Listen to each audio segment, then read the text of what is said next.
Hi, I'm Rosemary from Must Love Music, and in our studio, we're an online studio, but it does mean that sometimes we end up with a lot of paper. And it can feel confusing and overwhelming because how do you organize all of that, right?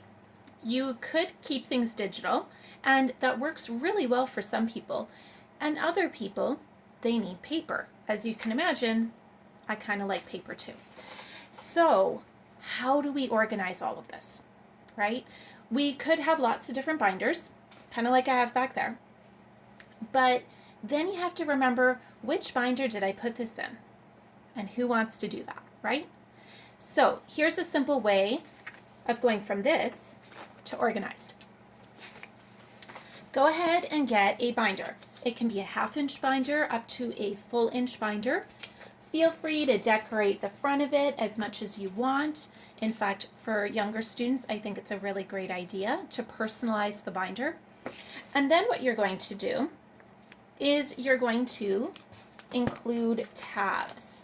Okay, this is what's going to keep everything organized. So each week, students in the studio, they get practice pages. Those are going to go right at the very, very front. And the reason for that is we want to take away any blocks to practice that we can. So if it's right there at the front of the binder, all they're going to do is open it, and there's one less reason for why they didn't read the practice page. We want to avoid the whole "my dog ate my homework" kind of excuses. Some of the other sections that we're going to have are composing. We compose and improvise a lot in our studio. It's a great idea to keep all of that organized in its own section. You can do other categories, but I'll give you the main ones, the must-haves, at least for our studio. So composing / improvising, sheet music, because we do get the sheet music printed off, technique, so that's things like your scales and your chords and your arpeggios, all those things that are kind of like those exercises to make our fingers really strong and help us to be able to play music better. And then theory. While we don't really do theory worksheets in our studio, sometimes I give students things that will help them out. So maybe we might make a worksheet that shows how the chords in a song work together. Whatever it is, it's going to go there, and that's kind of the area where if you're stuck, you're going to look there.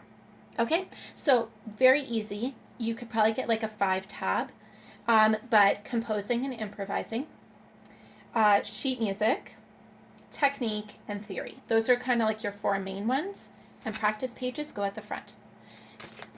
Do that each week. You'll find everything easily, and if it's mom or dad printing things off, the kids can find things easier too. All right, I hope that this helped. Let me know, how did it work out for you? Did it take care of all of this and get it so it was easy to find stuff? All right, see you in the next video.